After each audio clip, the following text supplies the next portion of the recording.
We're here live back, the Cathode Ray Podcast with an all-star cast today, right? How about you drop us some old school intro here, Lewis?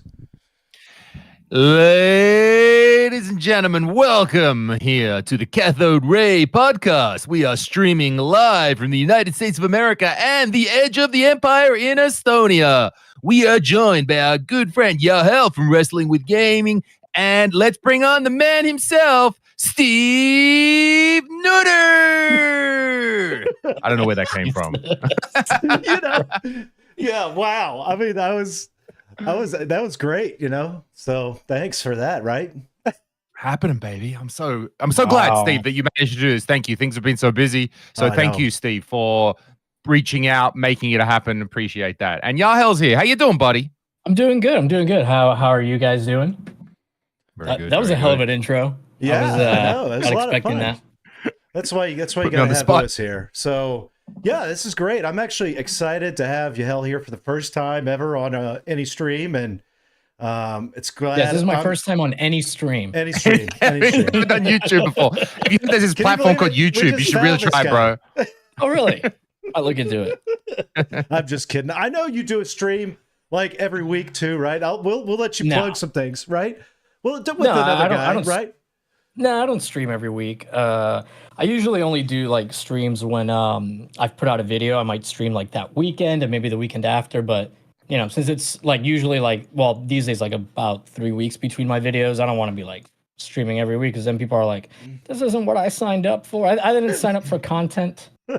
And they unsubscribe. Oh my God, who fucking complains about a YouTube channel? I'm sorry, please subscribe. What a contract you now owe me. Gee, please. Speaking of shameless YouTube algorithm plays, this whole thing I've been doing the excessive live streams on my channel, so it's either going to kill this channel or I don't know what's going to happen. But I'm here to let everybody know that I've launched a second channel for all the extra stuff, so I don't have to worry about the algorithm, and I could throw. Tell us about that channel, Steve. Even I'm not caught up on it. So, what's the intent? Walk me through, because I admit I saw you happen, but I'm not up to date. Well, it's called. Let me see. I'll find it and then I'll pull it over. Wait, you don't know what it's called? No. It's called the CRT Bunker. I do know what it's called.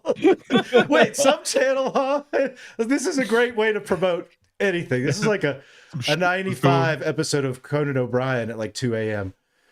So we've got, let me find it here, right? So anyway, it's just a place to expand on things. There's a lot of, I don't want to be a jerk, but I don't want to put a ton of video time, effort, energy into stuff that maybe, here's the channel, maybe better suited for other things, right? So things that aren't going to really affect the algorithm, things that I could do, like the first things I've got here is some old footage that was from the gaming convention last year that I did, that I just thought the footage was just too crappy. I had to use a bad cell phone to record everything. So I just edited that video and dropped it on there to give it some content.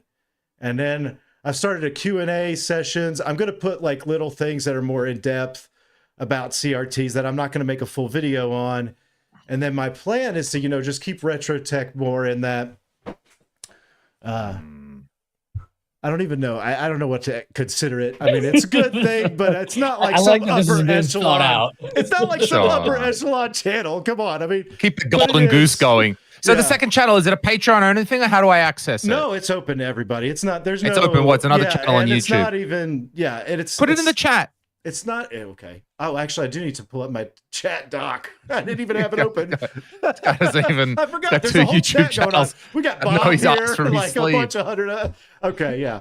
So that's kind of the reasoning and the thought process behind all this is that I like that. That sounds reasonable. New channel. Cool. It's not. We've got a place where Steve can be Steve.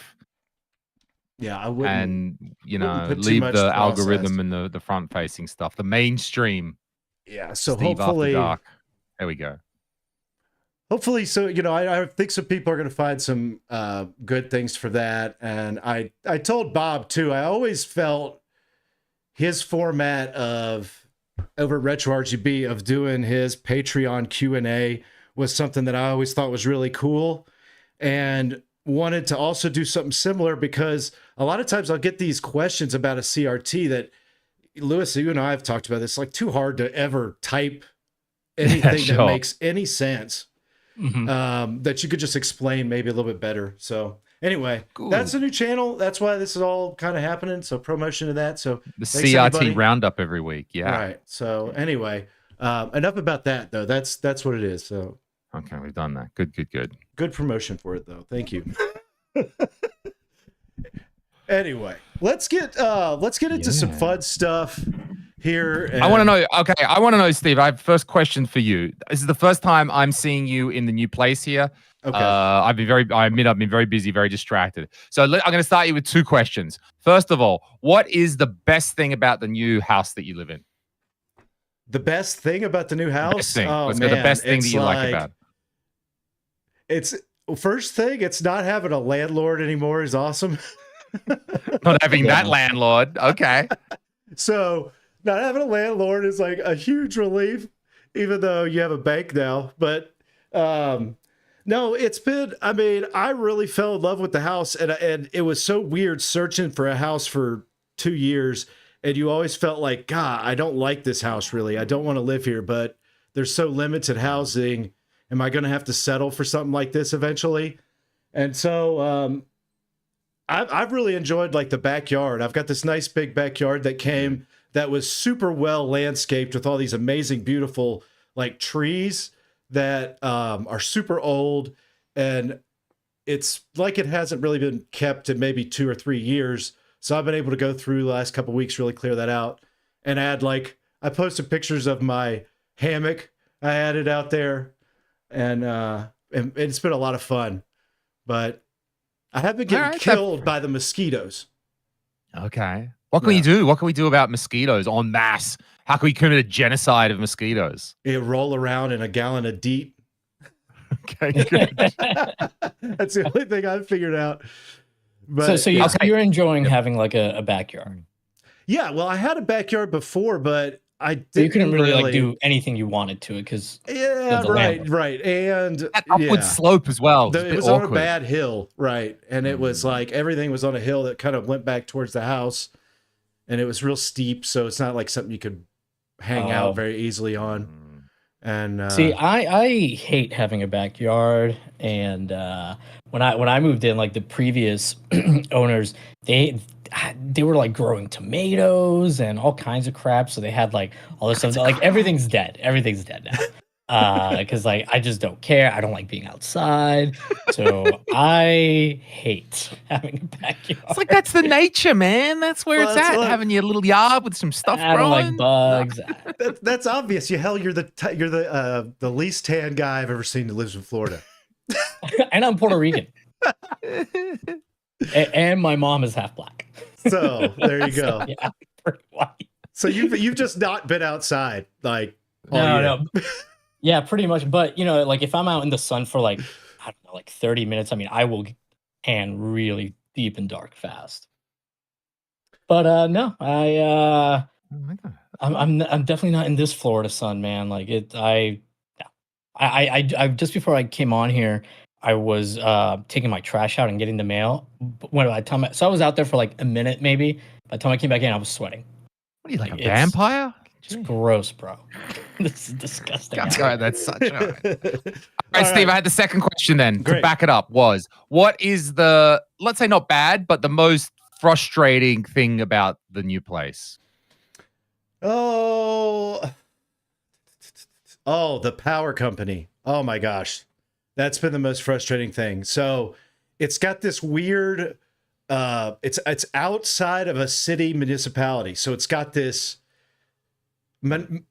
municipal power company, but it's a privately owned company. So it's not, it's really weird. They charge the highest rates I've ever seen. And like they had me put down just a $300 deposit to get the power turned on. Okay. And make a run for it. They're kind of like worrying me because I'm afraid they're gonna they've got a legal monopoly over here where they provide it to the sticks, I guess, where I'm at. I'm kind of on the edge of civilization. It's not really out in the sticks, but it's outside of city limits. So that's been it, really, though. There's not been too much bad about it. I've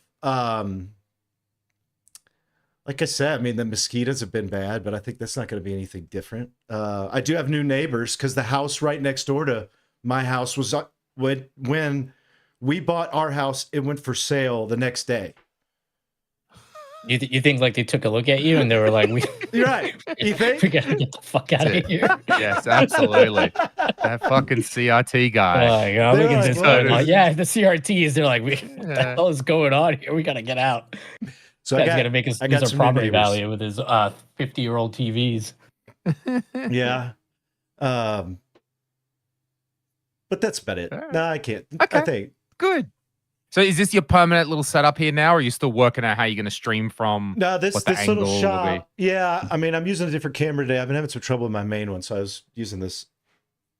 But my shop over on this side is just an inside room that has it has power, it has a window and a garage door, but it's not fully insulated yet. So it's just interior walls. It's probably, this building I'm in is probably 10 years old. All right. So it's been here, or it was added after the fact. I have had to learn how to mess with a hot tub. Like, I had no hot tub knowledge before. Now I'm like a hot tub guru. And something you put on your resume. I got hot tub skills. Yeah. Can help you in the workplace. Yeah. And I made the mistake. So the first week I was here, I was moving stuff in like crazy. And I was the only one here sometimes. And I jump in the hot tub in like the middle of the day just because my muscles are hurting. And I didn't have my swimsuit unpacked. So I just jumped in naked. And I get out. I don't know why your neighbors decided to sell their house. I can't. This is literally the movie. Can't imagine what shaved Bigfoot just jumped into the. I can't imagine what the catalyst could have been.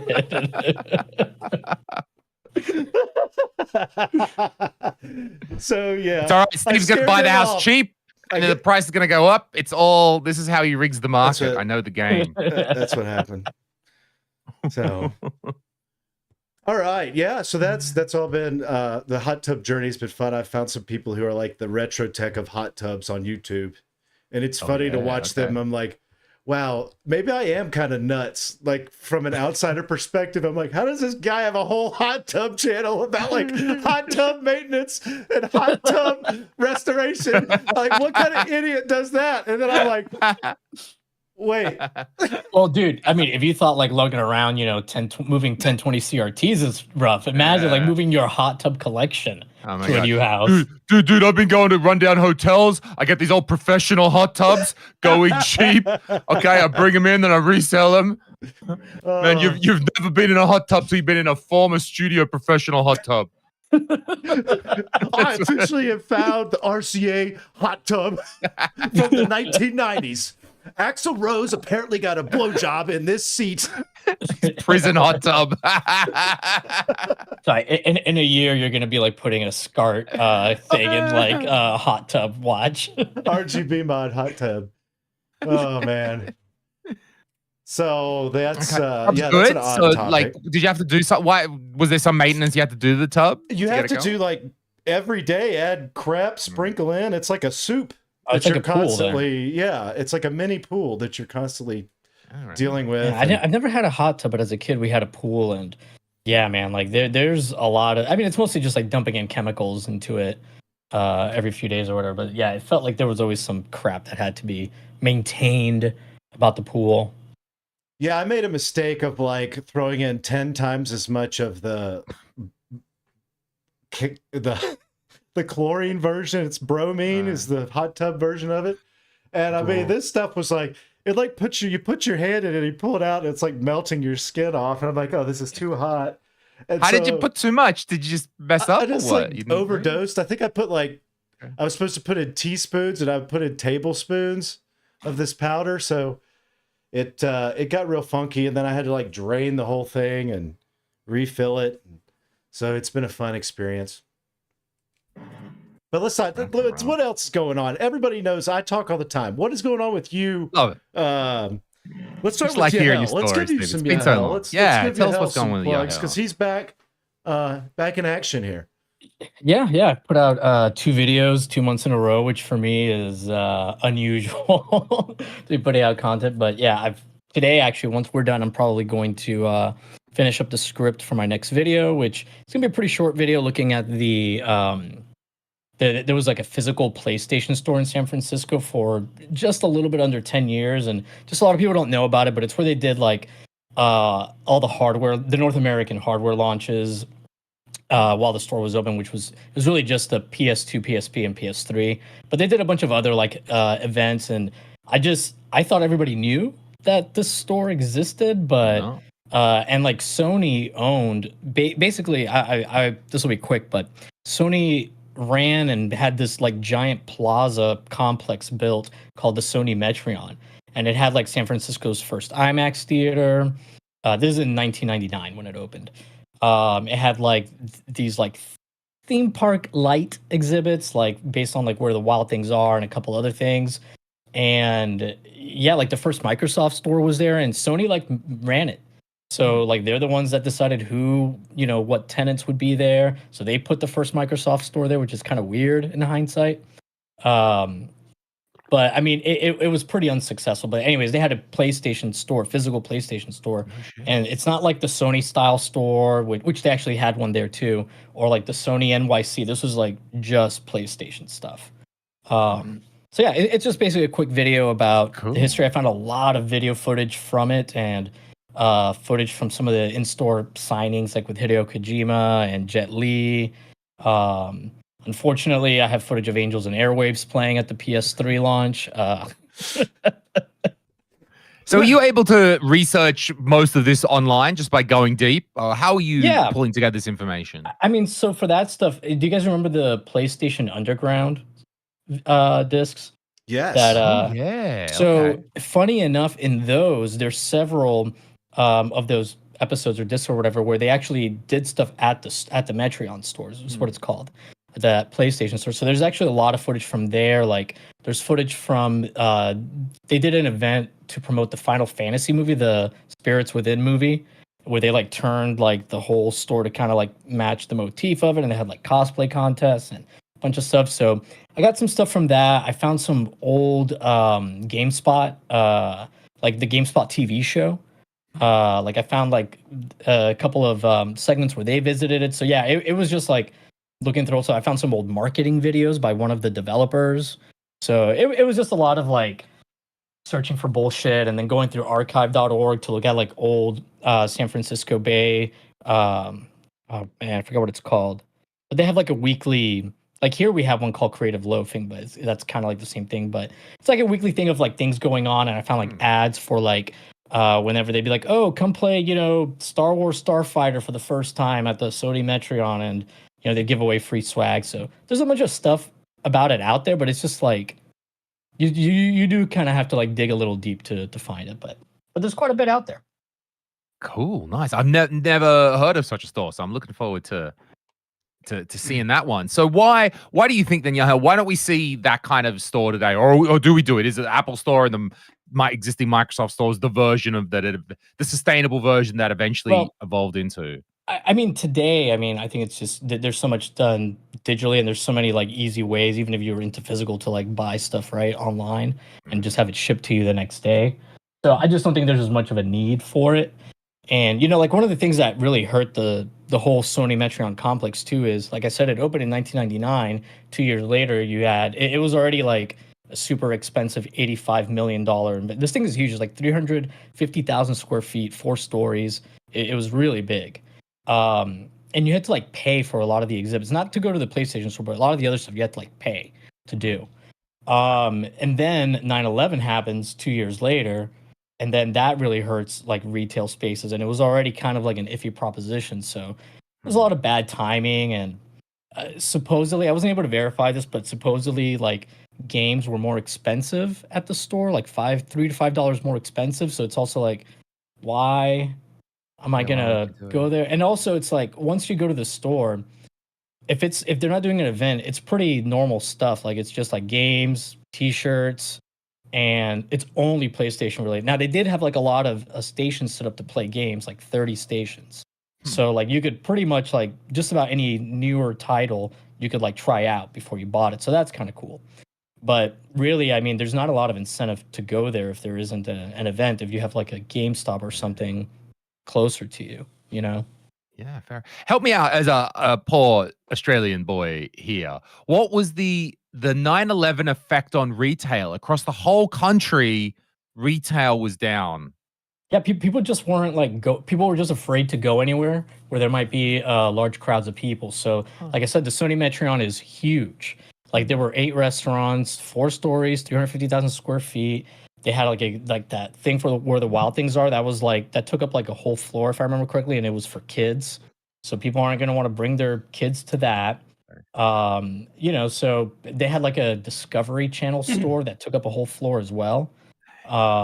So yeah, people just weren't afraid to be in spaces where there might be a lot of people, and the Metreon was like built to attract a lot of people. So that's like it's like a terrible timing too, because if you kind of I guess explain it a little bit too, Lewis. It's like you could kind of look back on it. It looks like an isolated 9/11, an isolated event, but so much after that was then building up to the the war in Iraq and all this stuff. So it was a lot of being scared, a lot of these security measures that were always promoted. Get yourself a backpack, to jump out of a building, etc. Get bulletproof stuff. I mean, all kinds of stuff was going on back then. Yeah. And it was the first time something like that had happened, in America. So people were just like flipping out. Yeah. Right on. Okay, that makes sense. I guess since then it's all pandemic. That changed everything. But guess what? There were changes before. But I mean, it would have failed regardless of 9/11. I mean, it right. just, If you think about it, it's not a great model in that time period when all of a sudden it was about to get its ass kicked by the internet. And not only that, but like the Sony was charging like a crazy amount for retail space there too. So like at one point, like in 2002, business gets real bad, and this for the Discovery Channel store where they're like closing early, and they asked Sony, "Hey, we're like carrying less inventory because there's less people coming in and blah blah. Can we change our lease so that we take up like less space, like half the space, and then you can get another tenant, and we can reduce our lease, and we can continue being here?" And Sony was like, "No. We're unwilling to do that," because they had like no experience managing a mall, which is basically what it was. So they didn't think about like negotiating with these stores fronts, and so stores would just not renew their lease. And now it's like, okay, foot traffic's already down, and now you have even less reasons to go because there's like less stores. So would it be too broad of a statement to say around that time that was when Sony was at its most cuntish? Like as an organization, large, arrogant, maybe straight off the PS2, we've got the biggest thing, so much money, like so many fields. And I mean, Sony's still a successful company and they take bets, and some are huge and some are just absolute failures that, only weird guys like us on YouTube make videos about anymore. Do you think there was some sort of peak around there? Am I sort of imagining that? And then they got humbled a little bit later on as things went on. I mean, maybe. I don't know. It's hard to tell. Like if we're just going by how how much swag or cuntishness Sony felt they could get away with, I would almost say if we go by the stuff that was going on like at the PlayStation stores or a barometer, I would almost say PS3. And the reason why is because like when they launched the PS2 and the PSP, they're pretty low key affairs. There's like a live DJ, playing music, but they really didn't do a lot other than like they had a huge line around the block, right? Like for a couple days. But there wasn't like a lot of terms of events. And then, by the time they launched the PS3, there's like this huge, ridiculous over the top event. They have like the streets blocked off. They have the San Francisco Police Department. They have motorcycles like basically come down the street, and behind them are like 3 black SUVs. And then all these like dudes in suits pile out of the SUVs, and they're like, checking like their earpieces and pretending to talk like they're real security. And then they were making sure the area was secure for this giant silver semi truck that then comes down and parks in front of the store. And then out of nowhere, like Jack Tretton, which was like the executive vice president of Sony Computer Entertainment of America at the time, he comes out and he like opens up the gate on the semi, takes out a box. He looks around. He like opens the box and lifts up like a PlayStation 3 box, and the crowd like cheers. Like it's so like ridiculous. And then they like wheel in these the boxes are empty, by the way. There's nothing in the boxes. They wheel in the boxes, and then the funniest thing to me is like they do this like around 8:00, and it takes almost an hour for all this to go down, or like something like 30 minutes. And people are like tired. They've been out there for days, right? They're sleep deprived. They just want to get their PlayStation. They gotta wait till midnight. So they do this whole big thing. It's like they pull the PlayStations in, and then like you're already dead tired, and then to add insult to injury, then they cut to, all right, now we're gonna have Angels and Airwaves play live out here for you for a fucking hour. Which I thought was like the funniest thing. Like, and you can't leave. You can't leave. Yeah. you will lose your place in line, right? So I don't know. Okay, so there's like peaks, there's ups and downs, there's different, and Yeah. Sony's such a huge organization, because I'm thinking about things as well, like standards, the way they'll cut people out of staff. I mean, I guess they won on Blu-ray, so okay, I guess you guys, Yeah. guess you drove a hard bargain and you still won, so all right, so Because I mean, the Xbox 2, it didn't come out till first OG Xbox till 2001, right? Yeah, because I remember that's another really weird thing. So the Microsoft store closes down at the Sony Metreon Plaza 1 month before the Xbox was released. And so yeah, because it released in November of 2001, and then they closed the store in October. So I don't know if I couldn't like find out if that was like Sony being like, "Hey, get out of here! You're going to be a competitor now. We're not going to renew your lease," or if that was Microsoft just saying, "Hey, we're not getting foot traffic, so we're going to close the store and not renew our lease." Probably a mix of both, but yeah, I thought that was pretty funny. Like a month before the Xbox comes out, like they leave the Sony mall basically. yeah, okay, I can understand that. Right on. Yeah, because before that, Xbox didn't really have a direct gaming presence. Yeah, not in the console space. So Yeah. And they weren't really selling like in 2001. I mean, you had Microsoft branded PDAs and things like that, but I mean, it's not like they were really that in direct competition, with Sony. So because like the Sony style store there had standard, basically the non-gaming electronics from Sony. And Microsoft really wasn't competing in that space. It's not like Microsoft was like putting out TVs or anything, Right. You had that little Windows CE logo on the Dreamcast. That's as Mhm. close as they got. Not really Microsoft selling it, but Yeah. But yeah, they hadn't really gotten into the console Yeah, space okay. yet at that point. yeah, hey, was that well that comes to my mind actually. That little Microsoft CE thing. So was that Windows had written like a subsystem, a bunch of APIs that based on Windows somehow, and if you were developing for Dreamcast, you could utilize that lower level stuff. Is that what the Windows on Dreamcast was? Yeah, I think there was God, it's been a long time since I looked into it, but I think it was supposed to make porting games easier too between like Windows and Dreamcast, but I could be wrong about that. Okay. It's been a long time since I looked into it. But Okay, maybe someone in the chat I can would help us assume out. too that it probably had like to do with the DirectX libraries. Maybe there's some Something kind like of this, yeah. interoperability or compatibility there. Some kind of like compatibility layer. I don't know. I could be completely wrong. I'm sure it's like I'm sure it's on Reddit somewhere. Indeed. Or actually, I bet it's on Sega Retro. Let's see. So yeah, the Sega Dreamcast is known for running an optimized version of Windows CE with DirectX as the operating system. So there you go.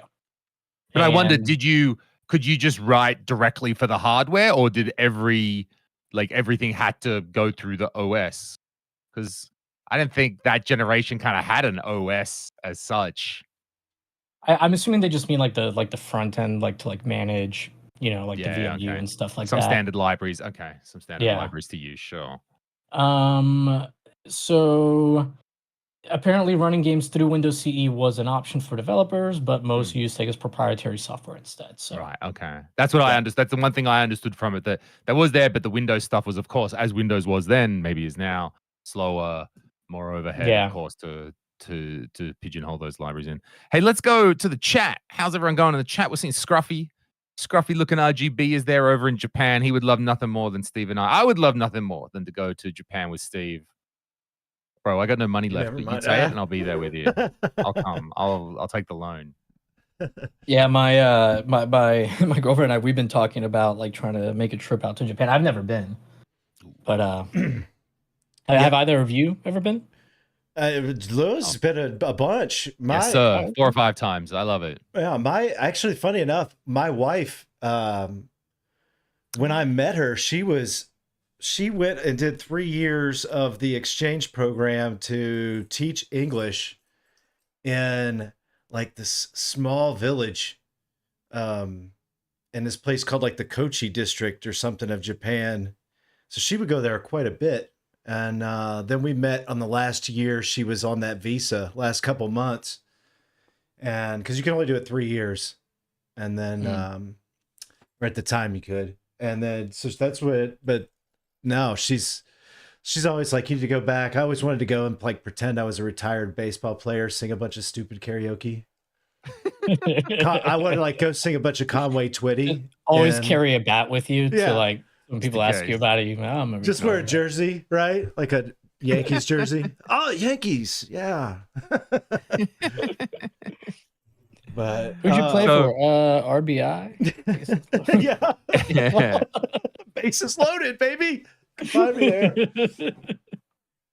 So yeah, I'd like to go over there, but yeah, Lewis actually not right enough. I don't have my passport, but at least my passport's expired. But funny enough, my wife, she works at the university here, and they actually gave her a new job or a new thing to do with her job, where she is the office that approves passports locally. So I have no excuse to not do it now. That's it.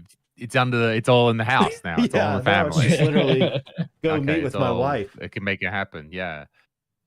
So okay, we could one day. Look, I would love that. I would love to. It would be fantastic to go over there. I've been over there on my own so much, and it used to be for many years where I would go at Christmas time, escape the Estonian winter and cold and dark, and just spend some time on my own for a couple of weeks. But it'd be tremendous to be over there with you guys. I've been there so much, I would still love it. But to be able to take you guys on a tour of that, show you the hard man, that would be great. Yeah, seriously, like if either of you come up with a time period you're gonna go, let me know, and I'll check with the missus. And, we'll do some renew the passport, and I need to renew mine too.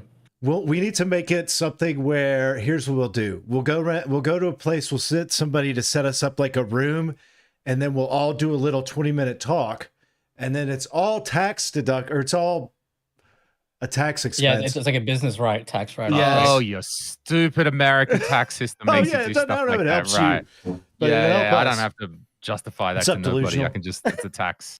Yeah. Yo. So okay. So we got to do some business over there. But I mean, for me, business could be going to a used video game store. Of course. Right. And, Steve, how is looking at old TVs not business for you? It would be. That's what I'm saying. Yeah. It would all be. Yeah. So you're literally going to generate hours of footage of you in front of you with old TVs. This is what I repair. So boom. Man, I could just say I'm just going looking at CRTs to see if I'm scouting any new CRT purchasing routes. Oh my God. It doesn't even have to be that shippers detailed. Out of business. Imagine all of us just descending on a couple of hard off stores. Oh, we're going to ship this or that shit. Like we would have to, I feel like I would want to go having prepared shipping options. That's what I was going to say. We would have to have. Someone's going to buy something stupid. We would have to have like the shipping container already lined up. And then it would be like, okay, the whole challenge would be filling the shipping container. Right. Because you to make it worth it, you have to like fill it up basically. I'm gonna have to. I'm gonna have to buy a lot of crap. So that would be an awesome. Golly, if we were like really all those high end YouTubers. I was gonna say if we were rich. Yeah, that's rich. All right. Well, but, Oh yeah. I was just gonna say like though you had asked me about the channel earlier. I'm just gonna self promote here for a Go second. for it. Please. But yeah, put out 2 videos 2 months. One was a big doc on the Game Boy, and the other one and the development history of it, which is like really has a really crazy development history. I'm not gonna go into it here, but that was a great video, man. oh, thank you. And a lot of it came from Florent George's book, which is finally going to be out in English. But he was actually nice enough to like DM me and help me with some stuff for it, and he actually had me proofread a little bit of the English version of the book for him. Right. So that it ended up being nice because like when he heard I was using the book, he like first he shot me a DM, and I think he was just like he was concerned that he wasn't going to be credited or something, and because I guess that's happened to him before. And he was also concerned with like me mistranslating the book, but I got like my hands on a Spanish copy, and I'm a fluent Spanish speaker, so I was like, yeah, I could read it. But anyways, and then after he like finally saw like I wasn't gonna like fuck him over or like just try and like verbatim do everything from his book, he was like real cool and like helpful and stuff. But then I had another one about the Nintendo's flash carts that they sold in Japan in the 90s. And yeah, after this PlayStation Store video, I'm either going to do a video about the development of NBA Jam or Final Fight. I haven't quite decided. Right on. Those Japanese flash carts, I mean, there's still quite a number. I wouldn't say they're when I see them in the stores over there, they're not dirt cheap. You don't find them in the junk bins for like $2 or whatever, but they're not crazy expensive either. They're $5, $10. And like I would also say reasonably available. You can go to a number and you're pretty sure you'll see one if you go to a number of stores. They're not like super rare. Yeah, even on eBay, I mean, yeah, sometimes they'll sell for like $150 or something, especially if they're complete in box. But I've also seen recent complete in box sets sell for like $40 and loose carts for like 20, 25. Like the prices are all over the place. If you're patient, you can find one cheap on eBay. All things considered. And if they're 40 on eBay, that means they're 10 or less in the actual store if you were in Japan. Right. So yeah, it's a cool thing to I've never kind of picked one up myself, but I've always seen them and I didn't really know that history. I knew there were something with kiosks. Japan's got an amazing culture of just everywhere you look, there's a kiosk. Everywhere you look, there's a 7-Eleven. I mean by kiosk, sorry. I think that's an Estonian way to describe it. Toilets. I love it. I gotta pee a lot. I'm an old man and Japan has a lot of 7-Elevens and Lawson. Toilets. Well, every one of them's got a toilet. So I always know, like, if I go to some big city, convenience stores have toilets too. Okay. You're a guy. You can pee on a tree. Why did your neighbors leave? I can't imagine. The shaved Bigfoot is outside peeing against the tree. Hey guys, there's a naked guy out there carrying a CRT. Then he's jumping in the hot tub between like picking up new CRTs and peeing on the trees. I was telling my wife that I think this movie for probably most modern day, I haven't seen it on TV in forever, but Steve Martin's movie The Jerk, there's a scene where his girlfriend leaves him while he's taking a bubble bath, and he's just like a fool, right? He's in a bubble bath, and he finds this note that's like a Dear John letter, but he's in the bubble bath, so he keeps smearing it, and he can't read, and he realizes she leaves, so he runs out buck naked, and he's running down the street, and he picks up a dog, and he puts the dog over his crotch, and he's got another one he grabs off the street, puts it over his ass, and he's suddenly running around, goes screaming for the girl. And I was like, that's what I want for my life. Like, you're too weird. I was like, I want to come up with that for my Halloween costume this year. Oh, man, I haven't seen that movie in, like 2 decades now, but yeah, it's a classic. Yeah, so... But yeah, I guess I should probably chill on the 40-year-old man nudity over here in the woods. Well, bits and pieces. Introduce them slowly. That's okay. Just maybe bits, a leg, a little bit, little towel underneath there, a little bit of modesty, and then finally, when you do, just open up to them, you say like, "Hey, it's European," and that's what we do in Europe. Just be naked carrying a CRT in front of you, and then just every week, every other day, reduce the size of the CRT. Where by the end of the month, you're just holding like a little PVM monitor for like an I just need somebody to come and take these photos. 2-inch, Yeah. Okay. Just holding a Sega Game Gear by the end or something. Just the tube, like the neck, Yeah, just the neck of the CRT, and it's like, yeah, okay. Well, like I'm always amazed, and I know I say this probably every time I see it, the amount of detail it takes on your animation editing. I would say is always awesome and cutting edge. I was wondering, like, how much time, like, does it take you now to run through and, I don't know, create an average sequence or something when you're working on that?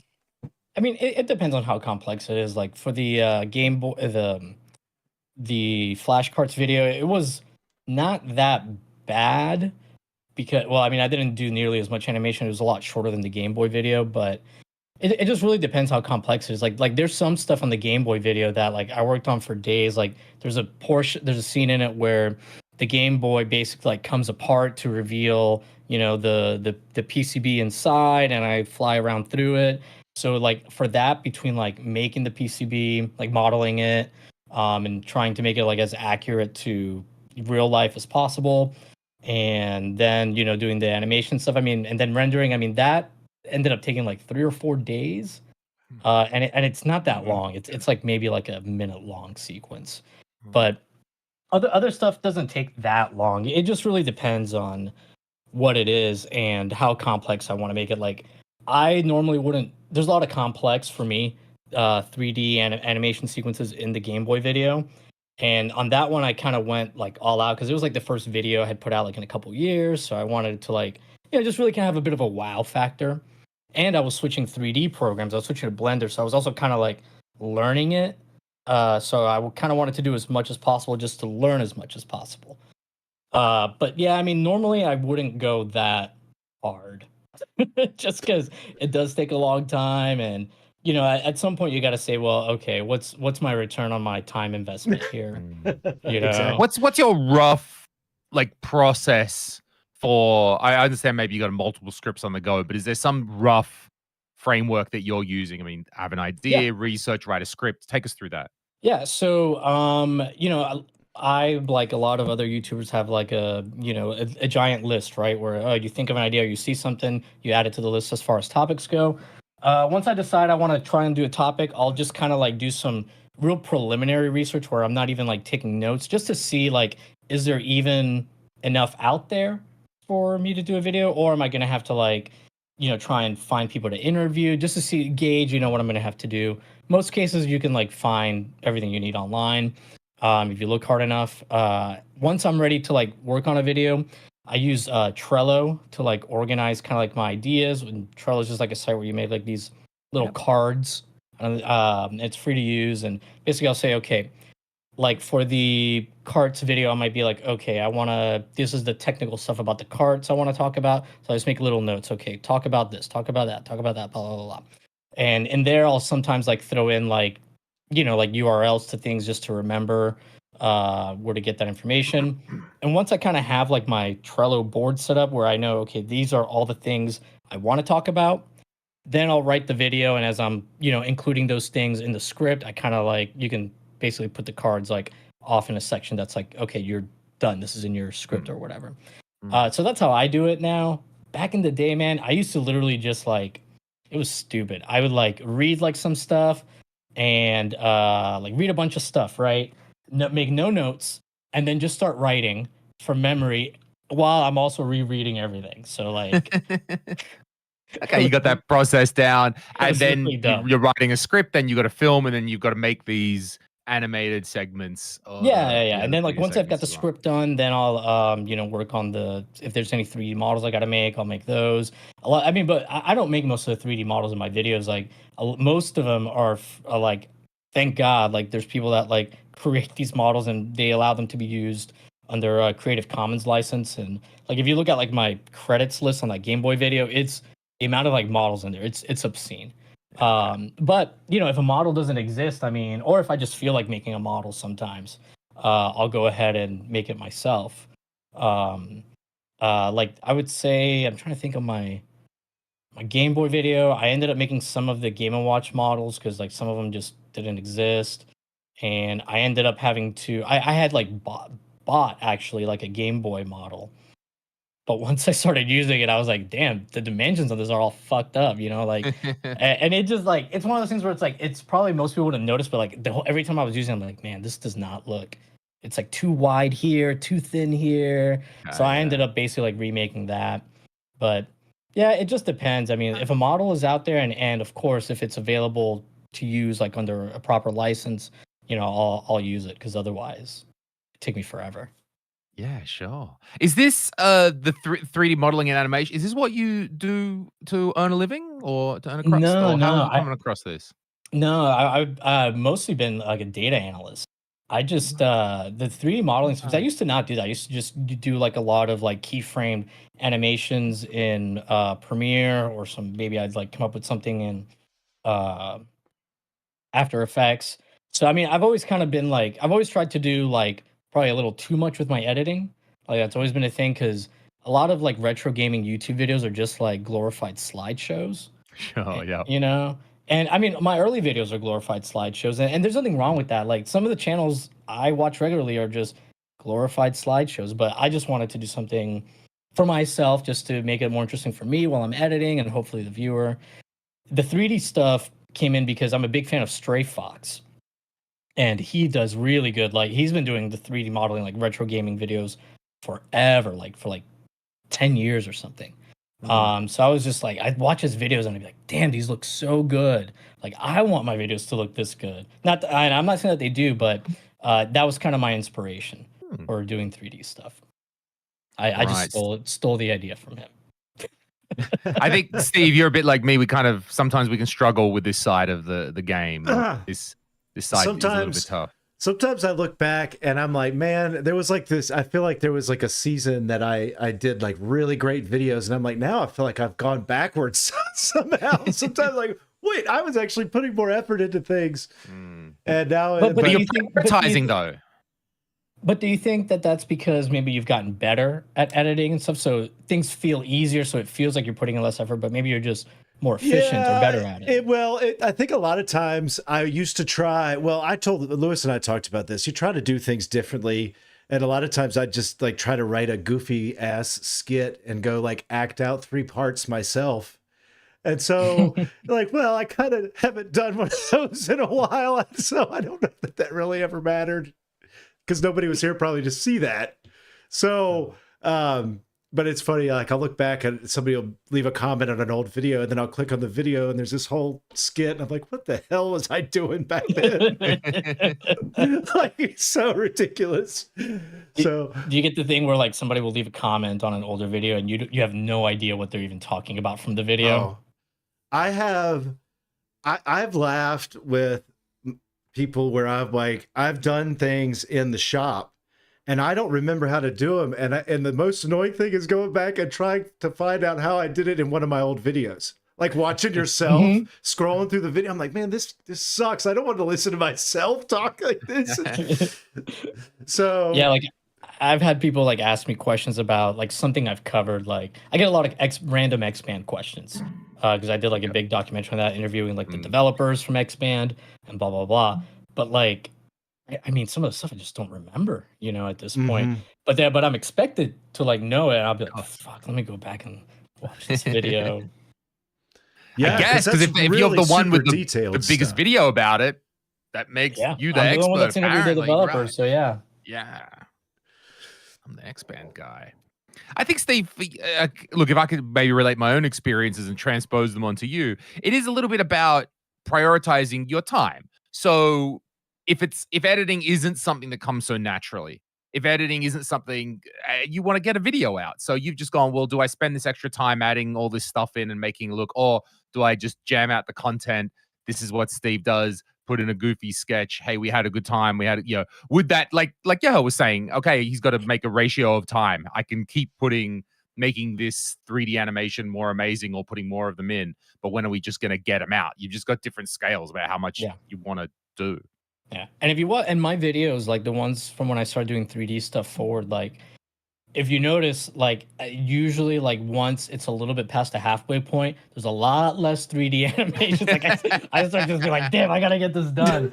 And also, like for everybody, like YouTube watch time tends to like start to drop off after about 50% of the video anyway. So it's like, in a way, it's like punishing your loyal viewers, right? Be like, well, I'm gonna put less animations here at the end. So what I've been trying to do lately is, like when I first start editing a video and coming up with like animations or whatever, I start thinking about like some like scenes I want to make in Blender or whatever. I'll try and like take one of the early things I make and then save it and be like, okay, I'm not going to use this for this section at the beginning. I'm going to save it and put it at the end or towards the end. So then at least like there's like something else that's like kind of, eye catching at the end. Because otherwise, like at the end, it's like, oh, there's a lot of video clips I can just use while I'm talking.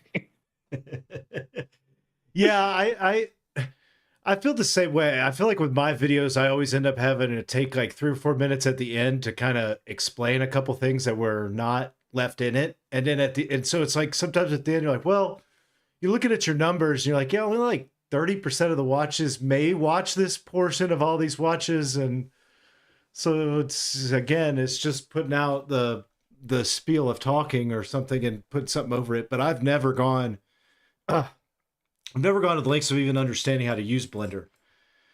So I'm always... Yeah, I don't blame you. I mean, I get questions a lot too from people asking me like, what programs do I use? And like, what do they recommend for like learning it, blah, blah, blah, blah, blah. And I always tell them like, well, I don't recommend like getting into it. Number one.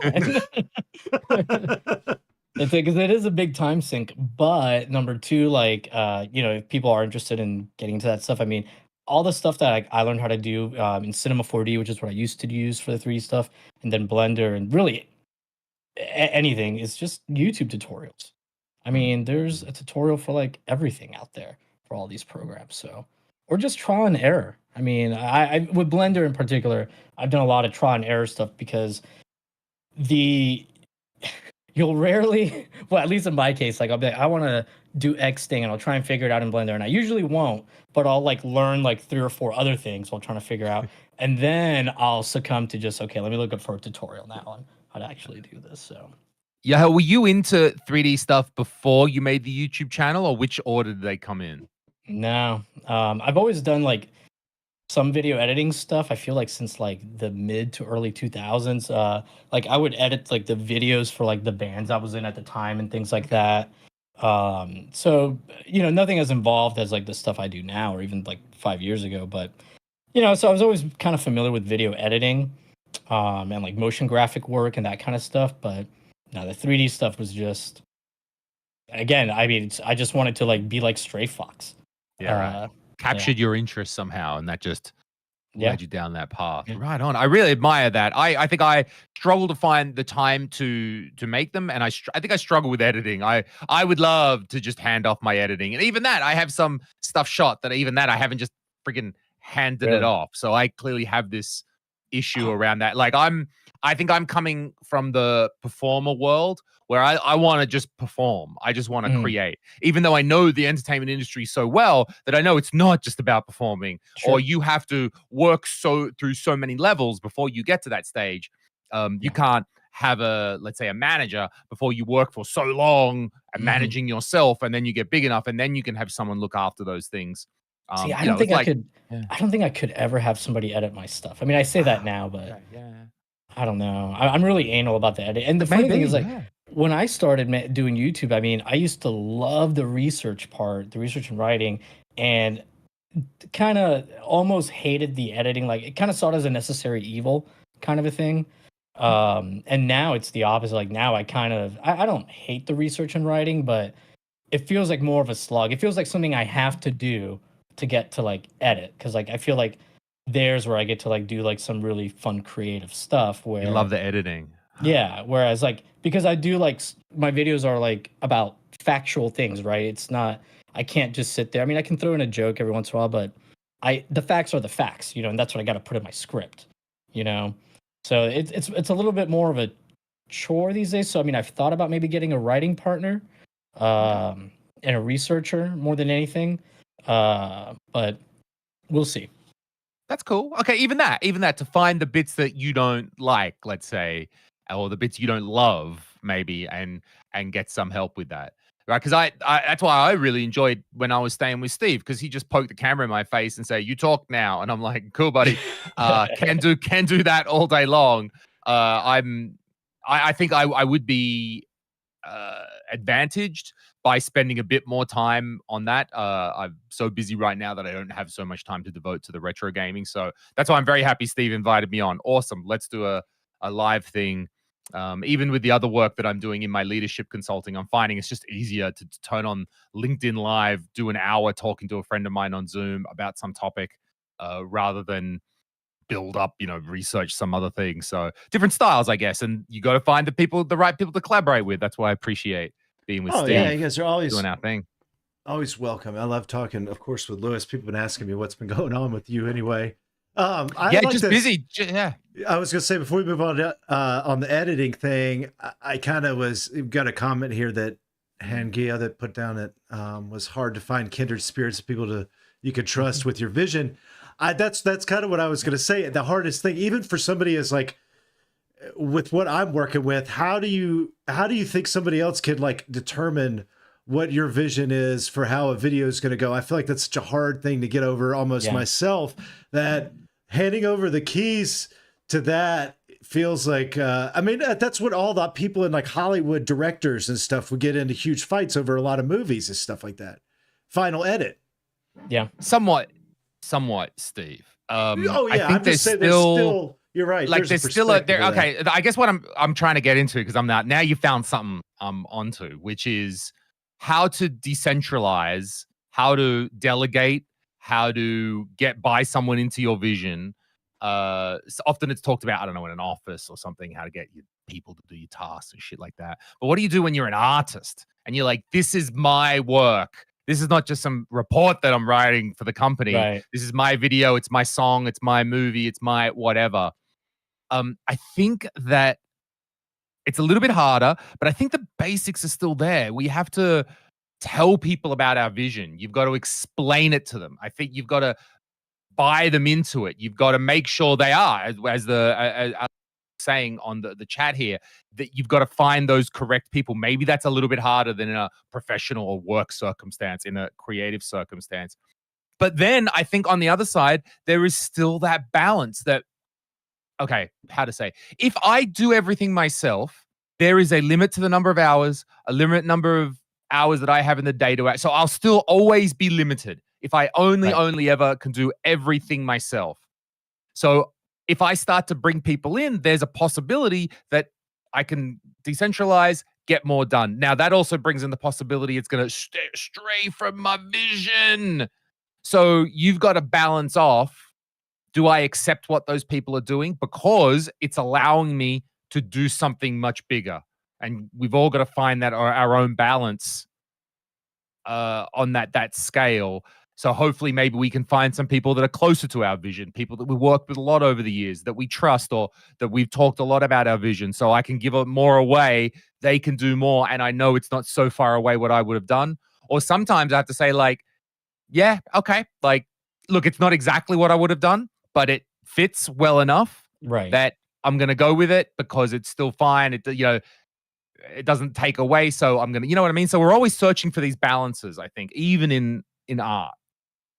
Yeah, and I don't know if you guys saw it, but I do want to follow up on what you were saying, which I thought was great. But you got a donation here from Buried Bits. Yes, yeah, please. I was going to say, thank you. Always Buried talk Bits. about the super chat. Steve, thanks for giving so much. PLN Polish, dude. Buried Bits, is that the Yeah. Polish money? PLNs? I never know how much that is.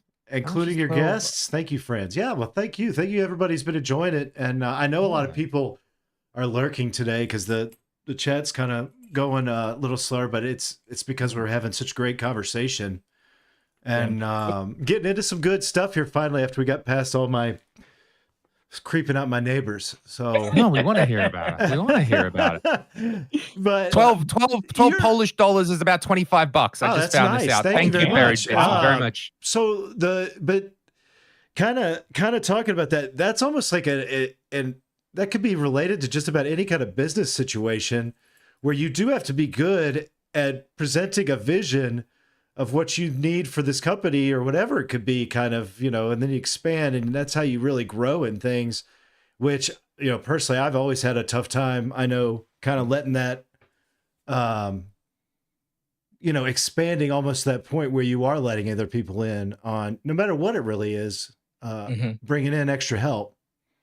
Yeah. It's tough. And it's hard when it's something you're passionate about, or you feel that you want, like for me, like the editing, even if I feel like even if I wanted to, honestly, even if I wasn't doing the 3D stuff, because even before I started doing the 3D stuff, I was already like creating, like in my Neo Geo video, a lot of like motion graphics where I basically, you know, did a bunch of like transitions based off like the Neo Geo boxes and like the art that's on like the Neo Geo boxes and that kind of stuff. And I can't like tell somebody, okay, make a bunch of 3D animated scenes like X, Y. Even if I tell them like what to make, like I'd have to find like a 3D animator, you know, like I'd have to find somebody that is at least that, not that I'm like great or anything, but somebody that's at least as good as me so the quality doesn't go down. And that's gonna be expensive, right? To get like a 3D animator, you know, and depending on their computer, who knows how long their render times might be. You know, some of the renders like, and I've got a beefy system, you know, because of all the 3D rendering I do. But like that scene that I was talking about where the Game Boy opens up, I mean, that ended up taking, and I only rendered my 3D stuff like at 2K and then upscaled it to 4K. I think it took like 16 hours or something stupid to render.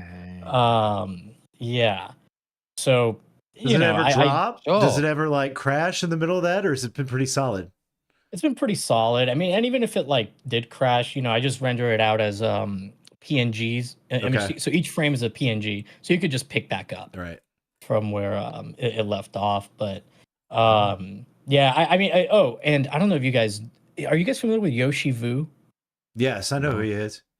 So he does a lot of like 3D stuff for YouTube channels. Like I know he's done all of GameSack's 3D stuff, and he actually did a little 3D stuff in my X-Band video before I started doing 3D stuff. But I just want to bring him up because he was nice enough to, after like he saw some of my renders, to like get with me and like basically, unfortunately, this was like halfway through my Game Boy video. He like helped me to optimize my render settings, and like he made like stuff like literally in some cases render 2 times faster. And it would still look the same. So a lot of it's just like, I don't know what I'm doing. Yeah. You know, which is why I don't like when people ask me like how to do stuff like related to like 3D stuff. I'm like, I mean, I'll tell you, but I don't suggest necessarily following this advice because I'm still learning. I don't know what I'm doing. I don't. I mean, I understand that. I half the time I rendered stuff and I'm like, why does it look like shit? And I'm like, oh, it's at the wrong frame rate. And I've already released a video at this point. And I'm like, but there goes that one. That actually, dude, that happened to me on the Game Boy video. The intro, like, I don't even know how it happened. Somehow the frame rate got changed to like 24 frames per second in Blender.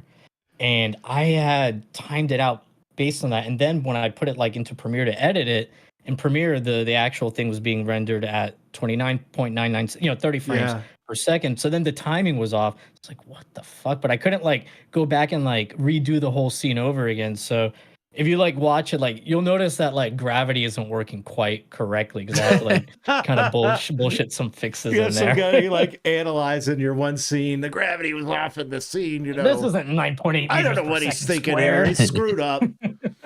I know. Well, I put up my last video, and it was even a longer one for me. And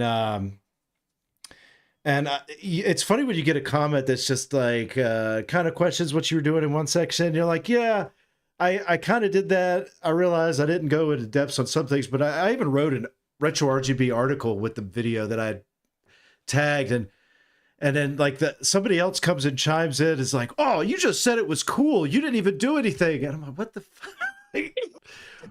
Okay, now I'm like, did I just say it was cool? And I go back and I was like, oh, this is pretty cool. And I'm like, oh, well, I guess if you just like watch that 1 second and think that's my analysis, then yeah, I guess I did just say it was pretty cool. But yeah, man, I people ignore, nitpick like, your stuff. Yeah.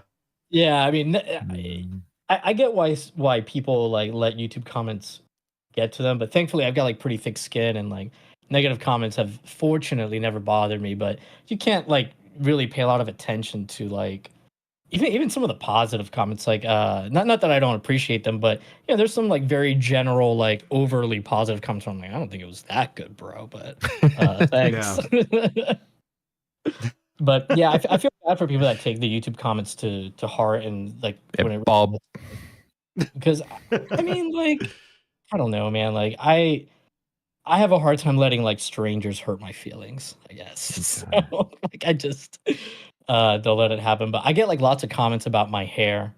Probably like yeah. What do they say about your hair? Well, it'll either be complimentary or like but as far as like negative comments, it's a lot of like, oh, cut your hair, you're too old to be having like long hair or fucking decade are we living in? Jesus, you 1960s dad. Really get a job. I mean, I assume they're like just, most men in their, fortunately we all still have our hair somehow. But that's what I was laughing about. We're not even, none of us are really bald yet. How is this happening? Like most men our age, have at least some kind of hair loss going on. And so I just think that they're just coming from a place of follicle jealousy. That's what I assume. Hey, on this kind of topic, before we cut, I bet Yahel's probably turned into his heat box is starting to warm up. It's actually not hot. Okay. I mean, it's warm, but it's not bad. We had been talking about something, and I don't know. I haven't kept up with you, Lewis, on it, but what's up with your how are you doing on your physical commitment to your body for good working out? Well, still? we got the That's right. We got the standard. We got the standard here on the channel. So so first of all, to read back, I wanna reach out to the haters and the people making up the things and saying all the lies on the street. Now I sound like Axl Rose in a 1990s. I want to reach out to Kerrang! Magazine and get in the ring, motherfucker, and I'll kick it. That sounds so funny when you watch. Remember that? When Use Your Illusion, where he's got that whole rant in the middle of Use Your Illusion. I'll get in the ring and I'll kick your bitchy little ass. Sounds so weird now, like 25 years later. Like if he did that now, he'd be like whining about metalsucks.net or something. Yes. So to all that, no problems. I miss doing these videos. I'm just focusing on my work here. I've really got to work growing this leadership consultancy, doing a lot of work on my content, doing a lot of jobs. I'm out the next 2 days on site, teaching customers, doing these leadership workshops. So just focusing a lot on that. I got to, for me in my life, that's where I'm thinking about my career is going to be over the next 5 years, 10 years. Man, we're trying to, my girlfriend and I got engaged. Yeah, congratulations. So, thank you very much. Thank you. Leave your super chats in the chat. Thank you. No, send them to Steve. So, thinking about those things, right? And, you start thinking about those things in your life and you start thinking like, all right, I got to get my shit together. I got to get a career. I got to make sure that those things are set for the future. So just been focusing on my work here, but I miss doing these. And that's why I was so thankful that Steve said, hey, I got some free time. Let's stream. And I want to do more. I think because I have been, so to come back to Steve's question, yeah, buddy. I'm now in the gym 4 times a week. Nice. So that's, and if you start going to the gym, I was like 2 years of drinking and smoking and overeating. So nothing's too bad. I wouldn't say I'm a fatso, but okay, there's some improvement to be made as well. And it takes a little while. You got to ramp back up. And I feel like I'm finally getting somewhere with that. And I think my friend Steve, the last time I smoked weed was with you. That's a great thing to say. The bad influence, Steve. Peeing on his neighbors, smoking weed. All right. That was the last time I was shit-faced and the last time I smoked weed was with you. That was enough to turn me sober. 1 week with Steve put me on the straight and narrow. All of a sudden I'm in the gym. Yeah. Doing these ones. So yeah, buddy, I've got the gym over the road. I have cut down on the drinking, just a couple, 1 or 2 drinks a week. Haven't been smoking, which leads you down bad paths and makes you want to overeat and do all that stuff. Yeah. And even little bit by little bit. So even in the last 2 weeks, I started to write down everything I eat. Woo! Calorie counting, very hard. Oh my God, even with ChatGPT, it's very hard to work that out. But even just to write down, that level of accountability is enough to keep me on the straight and narrow.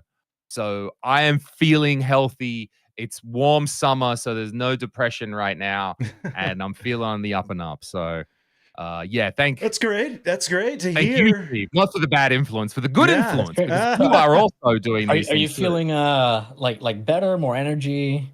Definitely. Like now, it's not a hassle to get to the gym now. It's not, like at first, like, Yeah. do it. Now I'm like, yeah, I got that. It's 9:00. I've done a few emails already. Cool. I'm gonna go over there, hit the treadmill, lift some weights. I'm feeling good about it. Yeah, I feel health. Like you feel that little soreness from the muscles from going to the gym. That's nice. That's a nice feeling. I also had a lot of stomach problems. I think it was from overeating. I was sort of just there, and to feel healthier, let's just say in the tummy in general, just makes me feel good. Sure. Not Yep. waking up hangover, not waking up with the weed, not making dumb decisions, and then drinking and smoking and eating all night long. But so yeah, I've definitely can't have any of the weed in the house. We don't really have any booze. I don't hang out at bars as much anymore. I think I'm still a bit worried about my willpower, but getting there. Well, you got to, it's a good way to stay away from it to make sure you don't. And hey, Yeah. Chris, don't worry. Virginia is a state where you're legally allowed to smoke weed any way you want to. So That's no right. illegal activities over here. But Steve, what about you with the yoga? Are you still doing yoga? Absolutely. Hell yeah, buddy. I was laughing, and we all have a chat group, and I don't own a scale. I haven't owned like a scale in my house in probably 15 years. Just never really had a reason to have one, I guess. And so I would go and randomly step on one, and I went and I stepped on one at my mom's place 3 weeks ago, and I was under 200 pounds, which I can't remember being under 200 pounds since I was like 2 inches shorter and in high school. So I was really blown away by that. It's like 40 pounds I think I've dropped in the last year from whatever, working out mostly. That's great, dude. I just checked that. That's 90.7 kilograms. That's pretty much what I weighed in this morning. We are now the same weight. That's great. Yeah, that's what I was like. I really wouldn't. Somebody said this, but you can't really get obsessed about your weight because it's going to fluctuate, And it's like, well, sure, but the long term, right? Oh, yeah. Well, you want to see like what is happening overall. Downward trend. So I went to Costco and I found a 30 sized waist in a pair of shorts they had, and I could actually get it. Now it makes me have like these nice juicy hip hangovers. Stevie's juicy hips. I'm like, ooh, I don't really like this 30-inch stuff. So that might be a little too slim or the next goal, but yeah. I feel like I want to get myself to 185. That's where I'd like.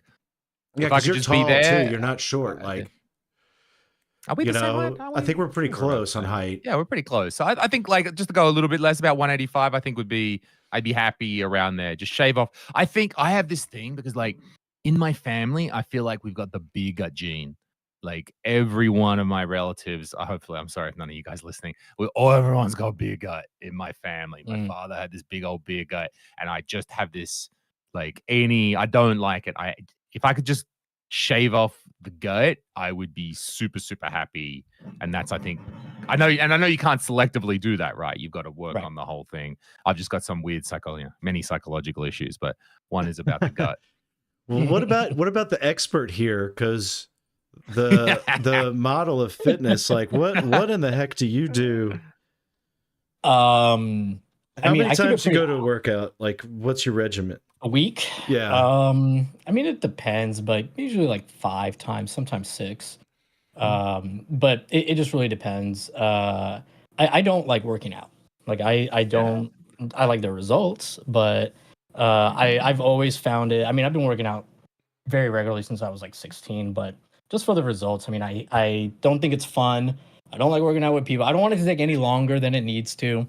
So yeah, I mean, all my stuff is like pretty basic lifts, like your basic Olympic lifts. And if I'm like in a phase where I'm trying to like bulk up, I mean, I'll just work out to failure. And like you said, I don't really worry about weighing myself either. I'm more concerned with how I look. Like that's kind of more like how I judge it. And yeah, but usually like a typical, like if I'm doing, I don't know if it's chest day or something, just go flat bench, incline bench. I'll do some cable crossovers. I also do triceps with chest, so I usually just do tricep pull downs, maybe something else if I feel like it. But for me, it's always been about like the intensity of the workout, because I think like too many people go to the gym and like, yeah, okay, they knocked out 10 reps. They knocked out 10 reps. That's like easy for them to do.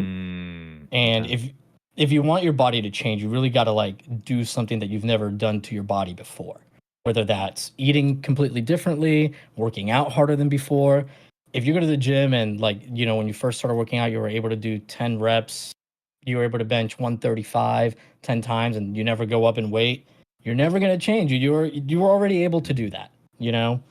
But besides that, I mean, I do a lot of cardio, which I've started to enjoy as I've gotten older, which is odd. But yeah, I mean, I definitely do more cardio now that I'm older than I used to. Just one, to try and keep weight down, you know, but also just for like heart health as I get older.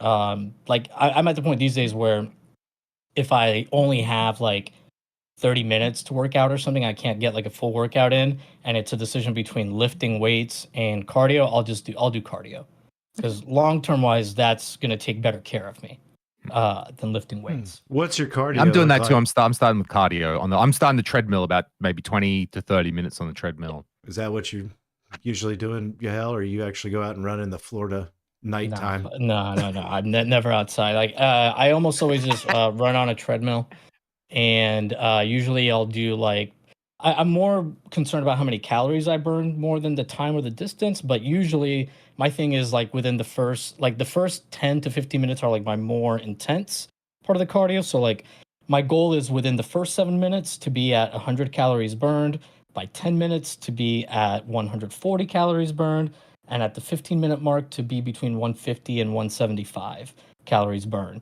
And then after that, I'll usually do like a fast incline walk, like a 4.2, like on a 2 incline, for then like another like 15, 20 minutes, and try to get to, whenever I do cardio, anywhere from 300 to 400 calories in. But like I said, but I'm also trying to like get all that, like if I, you know, like I said, if I do my cardio intensely those first 15 minutes, I can get 300 plus calories in easily by the time I get to the 30-minute mark. So I don't have to be on the treadmill like an hour. Because if you just like walk on a treadmill at like 4.0, you'll burn 400 calories, but you have to walk for an hour. I don't want to walk for an hour. I want to get out of there. What led you to counting calories rather than minutes or some other unit? Well, I don't know, really. I just kind of started doing it that way because, I mean, that's really what you're trying to do, right? Burn calories. And also, like, I want to get my heart rate up, right? And the quicker I get these calories burned, well, the higher, more consistently higher I had my heart rate up. So I guess it just kind of stemmed from that. Like, back in the day, like in my 20s and 30s, I mean, I would just do like a mile, you know, and just how, you know, jog a little bit of it. Maybe I might run a little bit, sprint a little bit of it. I mean, it was just kind of all over the place. I was just like doing like a mile in like 10 to 15 minutes, and then not, because, you know, when you're young, your metabolism's so fast, you know, you don't have to do that much cardio to like stay lean, you know? So yeah, I mean, it was just, I just want to burn the calories and get my heart rate up and leave at this as quickly as possible. So it all works together. Yeah. Steve, are you on DDP? I'm still that, man. I'm like the worst like example to talk about on a workout thing, but I've actually, I hated doing everything working out always. And I've been sticking with my DDP yoga, which is pretty much just all, it's like mansplaining yoga.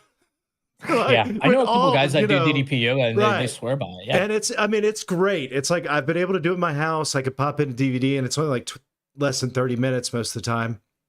But I've just been doing like, I hate to say it, I've been doing like one workout that I really like on there that like is a whole body workout, and I just continually strive to concentrate on like the areas I want to work on my muscles and do it more. And like, cause it's all just stretching. And it's like, I could be like standing in this. I remember, first initially you'd be in a pose and you're kind of like balancing, but you're not really focusing on a muscle or something, and now you can tell.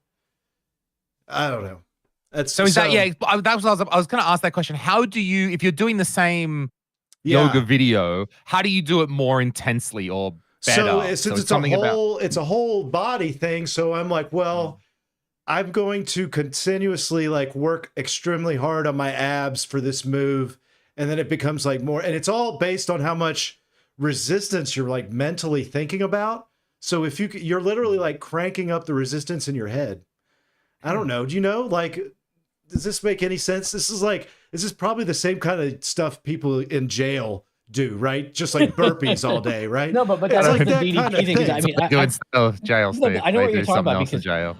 From the clips I've seen of like the DDP yoga stuff, like I don't know if he still does it, but like I know one of them was like his whole like bang diamond shape thing, but it was about like constricting your muscles as you moved. Yes. And like that was kind of like in lieu of weights, like you're kind of creating your own resistance. I think that's what you're talking about, right? Yes, it's based on it's called like resistance.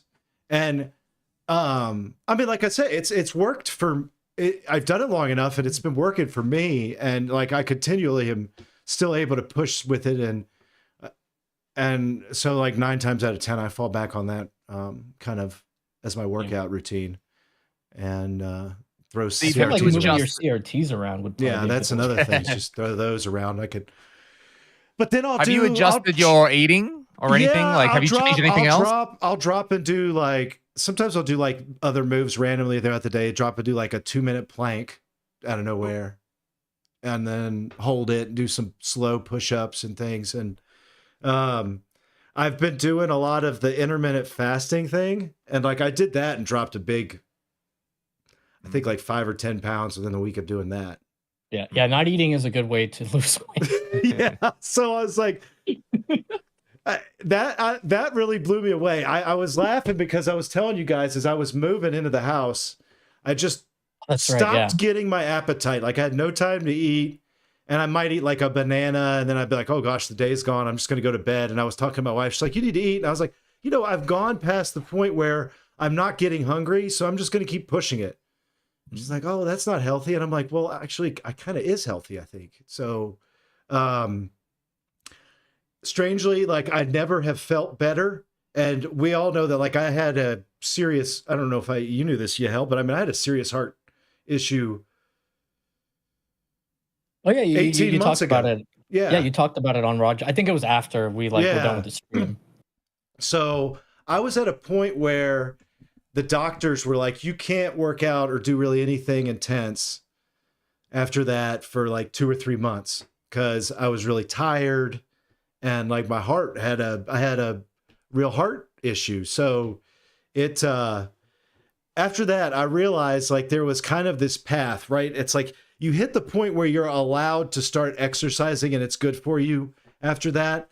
And it's like, well, I think this is the point where people actually make the change and start working out, start eating right. And like they go on, and then you recover, and then you don't have any issues. Or you could be the people that basically continue on the sedentary, I'm not working out lifestyle, gain more weight, eat worse, feel worse. And then 5 years from then you have a real serious heart problem and you end up dying or something. Yeah. And so I was like, this is not, I can't, like, I got kids, I don't want to, I was like, this is stupid for me to not at least try something and change. So now I just like look at them like, I don't want to work out. And I'm like, well, that means I need to work out. So just go do a workout kind of thing. Good. I'm proud of you, buddy. Yeah, there's a lot of people we used to talk to. We used to spend more about this subject since we, all gotten crazy. But there's a lot of people I know that are still posting. Like Mark, he's lost a lot of weight working out in the chat there, and a couple other people that have been like following us doing that. So it's all good to. I'm luckily, I think at this point, once you get past that first initial wave and you keep it going, it's much easier to keep going than to start. Yeah, absolutely. So I don't know. But Oh, on it's that true. I note- mean, it all. Yep. yeah, go Yep. ahead. No. No, it's all progression. I mean, it was maybe I forget when was I with you? 3 months ago, 4 months ago, or something. I don't know. Like for me, was- then yeah. it was like worrying, how am I gonna get through a night without smoking weed? And now it's 3-4 months later, and you feel clean. I feel clean, good, healthy, motivated. It doesn't take. It takes a long time, but doesn't take a long time. You know what I mean? Like, sure, to get that boulder rolling is Mhm. tough, but it's Yeah. not in the grand scheme of things. It's not that long till the boulder gets rolling. Yeah, it really isn't. And I ended up like I used to smoke quite a bit too, but then I ended up switching to pretty much just edibles at this point, which I find I end up like consuming less weed that way. Because like when you're like smoking, it's kind of like you get into habit, right? Like you've got the bowl there, and it's just like every like 10 minutes or so, take another one. You just kind of get into habit of having that in your hand or whatever. And yeah, man, like I would get the munchies, like something fierce. And like if I'd be like, well, if I'm gonna smoke tonight, I need to like not eat maybe lunch because I know like at night I'll Right, that fucks you up even more. whatever. Yeah, that's intermittent fasting is one thing, but intermittent fasting because you're gonna pig out and get high is not Yeah. a good strategy. Dude, at one point when I was like really like about 2 years ago, decided to like really lean out. I was like I went like on a very strict, like basically like practically no carb diet. Like I was having maybe like 15 to 20 grams of carbs a day max. So it was like super low carb, blah blah. And at one point I came home. I was still drinking, of course. I came home like drunk, and I really wanted a pizza. And there's like this pizza place that like is open to like 1 a.m. Yeah, it still delivers. So like I ordered a pizza, and then when it was delivered, all I did was like smell it. And I would just go up to it every once in a while because I didn't want to break my diet, and I would just like smell it and take a good whiff. And then like after the night was over, I just like, threw it away like uneaten. And I just kept like smelling. You could have gotten the same from just sitting out like by the. What if you would have just like seen Yahel wasted just sitting out by the pizzeria, just sniffing as the door opens? Somebody walks by and like gives me a slice because they think I'm like hungry. and don't have No, I can't eat it. No, I just want to smell it. I just want to smell it. Thanks. I think we were joking about that too, because I had gone and like my kids like, oh, go dad, go get the donuts or something, right? And you're like, oh man, great. Now I gotta try to drive somewhere and not eat a donut. It's so easy to just eat a donut. Yeah. So that's a change. You gotta kind of like remember, oh no, man, that donut's not worth it. Or like my kids love honey buns, and I'm looking at that. And I'll like look at the calories and the shit that's in it, and I'm like, oh Yes. my gosh, no, thank you. I should never eat that. Yeah, it's Like crazy. just looking at the calories is enough. Mhm. Like counting them. I appreciate sometimes the counting them, even just writing everything down, knowing a bit like, ooh, that's a lot, is enough of a inspiration for me to not eat some more snacks in the afternoon. Yeah. And I think a lot of people, when they look at their calories, even people that look at them, they don't look at like how many calories per serving and then think, okay, well, how much of this am I going to eat? And a lot of times it's like, well, they're eating half of like the container or half of whatever. It's like, well, it wasn't 130 calories. Like that was like 4 servings. Like there's these like brownies from like the, like the Winn-Dixie or grocery store around here makes, and it says it's like 130 calories. When you look, it's like per serving, and it considers like a serving like a quarter of like the brownie or something crazy like that. So really, like each brownie is like 590 calories or something, insane. So yeah. And then you eat that, and you're like 5 minutes later, you're like, man, I could eat a second one of those. Yeah. Right? That's like it's like a downward spiral. One brownie, it's nothing. Right. And then but see, then I'll go and I get if I eat something, sometimes if I have to eat processed food, like I'll just go buy Total, or not Total, what's the other one? Wheaties, right? And still I'm like an old man eating Wheaties, because you look at that and you can eat a ton of Wheaties and it's still, the whole box is probably not 600 calories. Of Oh, you mean like flakes. cereal? Wheaties? Yes. I have that too. Yeah, I do that too. Oh my god. Do the same thing. Oh my god. Like, I'm just gonna eat. I'd like forget this thing. I could eat like 8 bowls of Wheaties instead of this honey bun. Hangia in the chat here had said that simply cutting soda and processed sugar can really help. So many calories hidden in drinks, and yeah, I mean, I don't really drink soda, and I don't even use real sugar. I use like sweet and low for everything. But I know people are worried about that giving them cancer. But the sugar. What do you put sugar in then? What are you putting it in? What are you putting the sugar on or on then? Oh no, like if I'm having coffee, like I'll use sweet and low. Oh, okay, you need that. Whatever. Okay. I learned to when I was doing intermittent fasting, I learned to drink black coffee, no sugar.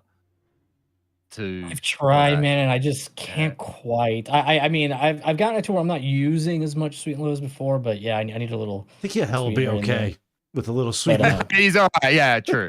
But well, I mean, like almost everyone in my family that's an adult, and all the men but me in my family, they all have diabetes. So like, I'm real careful about my sugar intake since I was a little kid, because of that. So yeah, and none of them have gotten cancer, and they've all been. My whole family's been eating nothing but equal as far as sugar goes for their whole lives. So. Yeah, I think that I switched over for a while to drinking those, just the water that doesn't have anything but fizz and flavor. No, not the ones without sodium. But then I got to like, I was like, damn, I'm drinking like a 12-pack of these a day. It's like $5 a day in water. Liquid right, death? I might as Is well that what are they? No, not the liquid death ones. There's like LaCroix or all these ridiculous brands. It's just, it's literally just fizz water with some kind of natural flavoring. It doesn't have any sugar or I don't know what's in them. Probably something else that makes you sick, but well, I'll see one day. It's like I'll never forget my mom came out. So I don't know if you guys remember this. They're totally influenced by any Hot Topic movie, and it must have been like 10 years ago. And there was some Mark Ruffalo movie where he went after the Teflon people, right? And it's like this whole made for TV suing Teflon and how Teflon was made, and it was really destroying this whole town. So I'll never forget my mom comes in, are you using Teflon? Are you guys using Teflon in this house? And then she's like, throw away all your pots. I'm getting everybody these pots and pans that are not Teflon. They're copper. And we're like, okay, whatever. Golly. And I'll be damned if she didn't just send us everybody, the whole family, pots that said they were green Teflon. So it wasn't, he was like a new Teflon. And I called and said, you just replaced old Teflon with the new version of Teflon? You think they're not going to say probably made by the same people that's too. That's what I said. You think they're not going to say this is dangerous in 10 years? But you got new pans at least. Oh, that's true. But they're all Mark Ruffalo said that you can't use Teflon. That should be what the next Hulk movie is about. Just the Hulk trying to take down big Teflon. And it's got to be the smart Hulk, like the genius Hulk. Yeah. Like he can't punch the Teflon bad guy because his fist just slide right off or something. Oh. Well, guys, I really want to say thanks to both of you. I mean, we can kind of cut it. I think that's probably a good spot. Yeah. Good. And thank you for coming on, both of you today. Definitely. Thanks for having us. We can get together some other time when it's a little cooler out. Yeah. Are you going? Yeah. I know you're going to. You going to anything besides a Trekkie convention this year? Yeah. As far as like gaming conventions, probably not, man. Because I'm going to the Vegas Star Trek convention. I'm going to is kind of expensive. It's like I bet it is. Okay.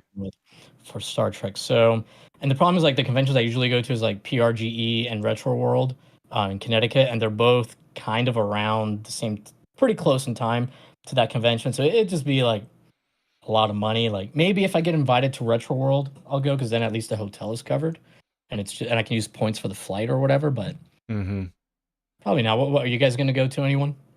Yeah, I'm going to Retro World, but it's because I'm doing it, and then I tend to set up, like, get the whole thing kind of sponsored by working out some work with people there and things. So it is totally work trip for me too. But it's a hard, I mean, it's really hard if you, I don't tend to do them if I can't get something covered, because it's, especially now, it's too much to spend the time and the money kind of. Yeah. I mean, we'll see. Unless it's something you really want to go to that's like you're into. Yeah. I mean, Retro World might, like last year, Lance invited me to Retro World, but it was like really like kind of last minute. And I didn't have any, and I hadn't put out a video like in a long time at that point either. And I was like, I don't really have time to like prepare, something for a panel or whatever. So, so who knows? Maybe I'll get another like late invite and end up going. So I've got the airline miles. So, well, good. You'll just have to come and bunk up with the rest of us then. Yeah. If you can't. I guess I could do that too, but we'll see. I'll be looking at maybe 25. I'm not gonna lie. The last time I went to a convention was in October last year in Nashville, and I wound up staying up I didn't have a hotel room, and thank God Try was there, and he's like, dude, I got a double bedroom. I went in later and crashed in his room. Oh, nice. So, you know what? If anything, I could call in a favor from My Life in Gaming, because I'm sure they're going. If they're going to be there, that's who I slept with, and he was like, oh, you're allowed to, because he stayed at, well, like Lewis, he stayed in the basement at my old house when he came through for a Retro World like a couple years back. Yeah, so, like when the first time I got invited to Retro World, I booked like an extra night at the hotel on my own, because I didn't want to I can't remember why. I guess I wanted to like stay all day Sunday or whatever. And the guys in My Life in Gaming thought that their hotel was like booked through like Sunday as well. So like they weren't leaving till like Monday morning, and we didn't really know each other other than like saying hi to each other. And I think I made Corey like get drunk actually Saturday night. I was like, oh, what do you like drinking? I just kept bringing him drinks. But yeah, we Lance comes up to me because he knew I was staying an extra night. He's like, do you mind if these guys room with you? We like didn't even know each other. And I'm like, sure. But we ended up getting along great, and it was a real fun Sunday night. Yeah. So anyway, I mean, you just crash. Yeah, so we'll see. I mean, it's a possibility. Next year for sure. Next year for sure. All right. Have you guys been to PRGE? No. Man, I love Retro World, but PRGE is really fun. Yeah, I hear that one's really good. What's different about it? Well, it's on the other side of the country. Yeah. Sure. That's it. No, it's I mean, it's bigger. It's like I think it's the biggest retro gaming convention in the country, but it's bigger, and generally more like YouTubers go to it. So you just get to see more of your friends and like the scene or whatever. So for me, that's why it's more fun. And you get to meet like more industry people if you're interested in making connections, or people to interview or ask questions about, like for stuff you're researching. So that's always, to me, the best. The one thing I hate, if I can't make it to something I know I regret, because there's always something I never know what's going to happen. If I just like leave my schedule kind of there, I'm like, I know I'm going to meet somebody, right? You always end up meeting somebody at these things that, and a lot of times you become really good friends with them or something, that you just might have never met if you didn't go to some kind of a convention. Yeah. So that's how I ended up becoming like better friends with like Modern Vintage Gamer. Like we casually knew each other through Twitter or whatever, but we ended up like at PRGE, just like we were the last two drinking basically down at the hotel lobby like night one, and we like got to know each other really, really well that night. I don't know how much we each remember, but yeah. All right. Well, yeah. So there you go. We got to get. Then we'll see when next time. The one thing I was really sad about when I moved is I didn't get to go hang out with Lewis, because it was literally the day I was closing on my house was when he was visiting Nashville, so I couldn't go back and see him. But yeah, if you have, I've also got, I know this is just randomly out there, but if you feel like going into like a one around Halloween, there's one around Nashville that I know the owner to, and he usually hooks up with room and some compensation too.